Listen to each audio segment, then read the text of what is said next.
जय हिंद दोस्तों, मेरे YouTube channel Bihari Balaji class में आप सभी का स्वागत है। ये कक्षा 7 का बुक है NCERT का। और पिछले वीडियो में आपने देखा था वृत्तांत पहली बार 1356 में और दूसरी बार 2 वर्ष बाद लिखा गया था। और आज इसी टॉपिक को आगे देखेंगे, लेकिन तब तक मेरे चैनल को सब्सक्राइब कर दीजिए और वीडियो को लाइक कर दीजिए। नए सामाजिक और राजनीतिक समूह। सन 700 और 1750 के बीच के 1000 वर्षों का अध्ययन इतिहासकारों के आगे भारी चुनौती रखता है, मुख्य रूप से इसीलिए कि इस पूरे काल में बड़े पैमाने पर और अनेक तरह के परिवर्तन हुए। इस काल में अलग अलग समय पर नई प्रौद्योगिकी के दर्शन होते हैं, जैसे सिंचाई में रहट, कटाई में चरखे और युद्ध में अग्नेय शास्त्रों। बारूद वाले हथियार का इस्तेमाल। इस उपमहाद्वीप में नई तरह का खान पान भी आया, आलू, मक्का, मिर्च, चाय और कॉफ़ी।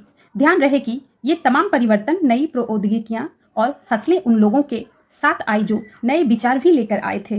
परिणाम स्वरूप यह काल आर्थिक, राजनीतिक, सामाजिक और सांस्कृतिक परिवर्तनों का भी काल रहा। इस युग में लोगों की गतिशीलता, एक स्थान से दूसरे स्थान पर आना जाना भी बहुत बढ़ गया था। अवसर भी तलाश में लोगों के झुंड दूर दूर की यात्रा करने लगे थे। इस उपमहाद्वीप में उपचार, संपदा और अपना भाग्य गढ़ने के लिए अपार संभावनाएं मौजूद थी। इस काल में जिन समुदायों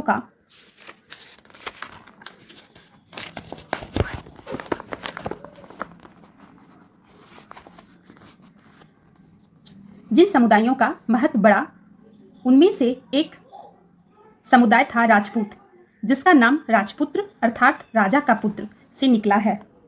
8वीं से 14वीं सदी के बीच यह नाम आमतौर पर योद्धाओं के इस समूह के लिए प्रयुक्त होता था जो क्षत्रिय वर्ण के होने का दावा करते थे। राजपूत शब्द के अंतर्गत केवल राजा और सामंत वर्ग ही नहीं, बल्कि वे सेनापति और सैनिक थे। महत्व बढ़ा। इनमें से एक समुदाय था राजपूत, जिसका नाम राजपुत्र अर्थात राजा का पुत्र से निकला है।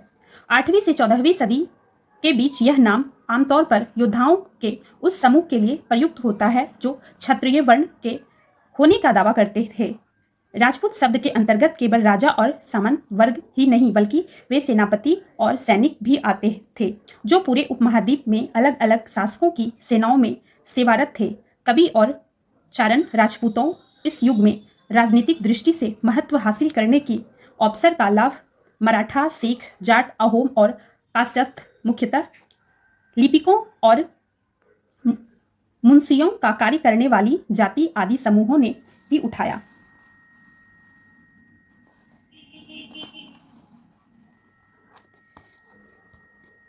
इसे पूरे काल के दौरान क्रमशः जंगलों की कटाई हो रही थी और खेती का इलाका बढ़ता जा रहा था। कुछ क्षेत्रों में यह परिवर्तन अन्य क्षेत्रों की अपेक्षा अधिक तेजी से और पूरे तौर पर हुआ। पर्यावास में परिवर्तन के कारण कई वनवासियों को मजबूर होकर अपना स्थान छोड़ना पड़ा। कुछ और वनवासी जमीन की जुताई करने लगे और कृषक बन गए। कृषकों के ये नए समूह क्षेत्रीय बाजार, मुखियाओं, पुजारियों, मठों और मंदिरों से प्रभावित होने लगे। वे बड़े और जटिल समाजों के अंग बन गए। उन्हें कर चुकाने पड़ते थे और स्थानीय मालिक वर्ग की बेगार करनी पड़ती थी। परिणाम स्वरूप किसानों के बीच आर्थिक और सामाजिक अंतर उभरने लगे। कुछ के पास ज्यादा उपजा जमीन होती थी, कुछ लोग मवेशी भी पालते थे और कुछ लोग खेती से खाली समय में दस्तकारी आदि का कुछ काम कर लेते थे। जैसे जैसे समाज में अंतर बढ़ने लगे, लोग जातियों और उपजातियों में बंट जाने लगे और उनकी पृष्ठभूमि और व्यवसाय के आधार पर उन्हें समाज में उच्च या नीच दर्जा दिया जाने लगा। ये दर्जे स्थानीय नहीं थे। किसी जाति विशेष के सदस्यों के हाथों में कितनी सत्ता, प्रभाव और समाधानों का नियंत्रण है, इसके आधार पर उसके दर्जे बदलते रहते थे। एक ही जाति का किसी क्षेत्र में कोई दर्जा हो सकता था और किसी अन्य क्षेत्र में कोई और।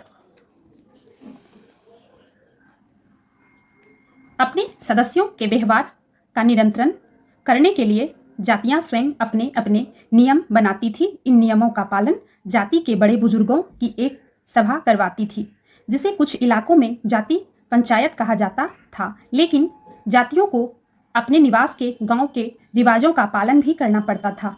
इसके अलावा कई गांवों पर मुखियाओं का शासन होता था। मिल मिलाकर वे किसी राज्य की एक छोटी इकाई भर होती थी।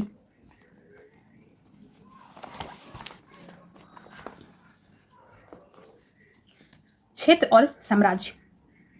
ये चोल, तुगलक या मुगल जैसे बड़े बड़े राज्यों के अंतर्गत कई सारे क्षेत्र आ जाते थे। दिल्ली के सुल्तान गयासुद्दीन बलबन 1266 से 1287 की प्रशंसा में एक संस्कृत प्रशस्ति के उदाहरण के लिए में उसे एक विशाल साम्राज्य का शासन बनाया गया है, जो पूर्व में बंगाल गोंड से लेकर पश्चिम में अफगानिस्तान के गजन तक फैला हुआ था और जिसमें संपूर्ण दक्षिण भारत द्रविड़ भी आ जाता था। गोंड आंध्र, केरल, कर्नाटक, महाराष्ट्र और गुजरात आदि भिन्न भिन्न क्षेत्रों के लोग उनकी सेना के आगे। ये रहा आपका मैप और ये रहा उस स्थान का नाम। ठीक है, अच्छे से देख लीजिए आप लोग। ये रहा, मैप को भी देख सकते हैं आप लोग। इसको थोड़ा सा, ये रहा। ठीक है, चलिए आगे देखते हैं, इस तरफ की चीज़ों को देख लेते हैं। मिस्र के शिहाबुद्दीन उमरी द्वारा रचित मसालिक अल बक्सर भी मवालिक अल अमसर के अनुसार मोहम्मद तुगलक के राजकाल में दिल्ली सल्तनत के अंतर्गत आने वाले प्रांत पलायन कर जाते थे। इतिहासकार विजय अभियान के इन दावों को अतिशयोक्तिपूर्ण मानते हैं। साथ ही वे यह समझने की कोशिश में भी लगे रहते हैं कि शासक लोग इस उपमहाद्वीप में भिन्न भिन्न भागों पर अपने अधिकार का उल्लेख क्यों करते रहते हैं। आगे देखेंगे, ये भाषा तथा क्षेत्र है। सन 1318 में कवि अमीर खुसरो ने इस बात पर गौर किया था कि इस देश के हर क्षेत्र की एक अलग भाषा है। सिंधी, लाहौरी, कश्मीरी, द्वार समुद्री दक्षिण कर्नाटक में, तेलंगनी आंध्र प्रदेश में, गुजरी गुजरात में, मअवारी तमिलनाडु में, गोडी बंगाल में, अवधी पूर्वी उत्तर प्रदेश में और हिंदवी दिल्ली के आसपास के क्षेत्र में। आगे देखिए, अमीर खुसरो ने आगे बतलाया है कि भाषाओं के विपरीत एक भाषा संस्कृत भी है, जो किसी विशेष क्षेत्र की भाषा नहीं है। यह एक प्राचीन भाषा है जिसे केवल ब्राह्मण जानते हैं, आम जनता नहीं। अमीर खुसरो द्वारा लिखित भाषाओं की एक सूची बनाएं और इस सूची उन भाषाओं के नामों की बनाएं जो उनके लिए उल्लेखित क्षेत्रों में आज बोली जाती है। तो ये सब चीज़ उतना इम्पोर्टेंट नहीं है। आगे देखिए, सन 700 तक कई क्षेत्रों के अपने अपने भौगोलिक आयाम तय हो चुके थे और उनकी अपनी भाषा तथा संस्कृति विशेषताएं स्पष्ट हो गई थी। अध्याय 9 में आपको इनके बारे में और अधिक जानकारी मिलेगी। ये क्षेत्र विशेष शासक राजवंशों से भी जुड़ गए थे। इन राज्यों के बीच काफ़ी टकराहटें चलती रहती थी। कभी कभी चोल, खलजी, तुगलक और मुगल जैसे राजवंश अनेक क्षेत्रों में फैला एक विशाल साम्राज्य भी बड़ा कर लेते थे। ये सभी साम्राज्य अनेक क्षेत्रों में फैला, ये यहाँ तक देख लिए थे। साम्राज्य समान रूप से स्थिर या सफल नहीं हो पाते थे। उदाहरण के लिए अध्याय 3 और अध्याय 4 की तालिका 1 की तुलना कीजिए। खिलजी और मुगल वंश के शासक कितनी अवधि तक चले। ये वाला जो लाइन है उतना इम्पोर्टेंट नहीं है। ये बताया गया है कि अध्याय 3 अध्याय 4 तालिका 1 में दिया गया था।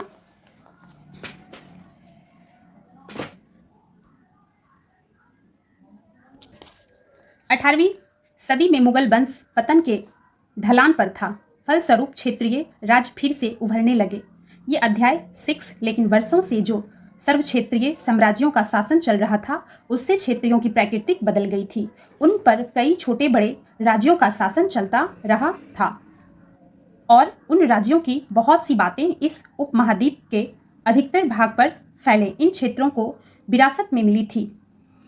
इस तथ्य का पता हमें इन कई परंपराओं से लगता है जो इन क्षेत्रों में उभरी थी। इन परंपराओं में कुछ एक दूसरे से भिन्न और कुछ एक समान है। ऐसी परंपराएं हमें प्रशासन, अर्थव्यवस्था के प्रबंध, उच्च संस्कृति तथा भाषा के संदर्भ में मिलती है। सन 700 से लेकर 1750 के बीच के 1000 वर्षों में इन विभिन्न क्षेत्रों की प्रकृति एक दूसरे से कटकर अलग अलग नहीं पनपती थी। हालांकि इनमें चरित्र की विशेषताएं बनी रही थी, मगर सबनव्य की सर्वक्षेत्रीय ताकतों का प्रभाव भी उन पर पड़ा था। तो आज का टॉपिक को यहीं पे विराम देते हैं। कल वीडियो में अगले टॉपिक को देखेंगे। तो तब तक मेरे चैनल को सब्सक्राइब कर दीजिएगा, वीडियो को लाइक कर दीजिएगा और हंसते रहिए, मुस्कुराते रहिए, फैमिली के बीच खुश रहिए और माता पिता का सम्मान करते रहिए। Thank you.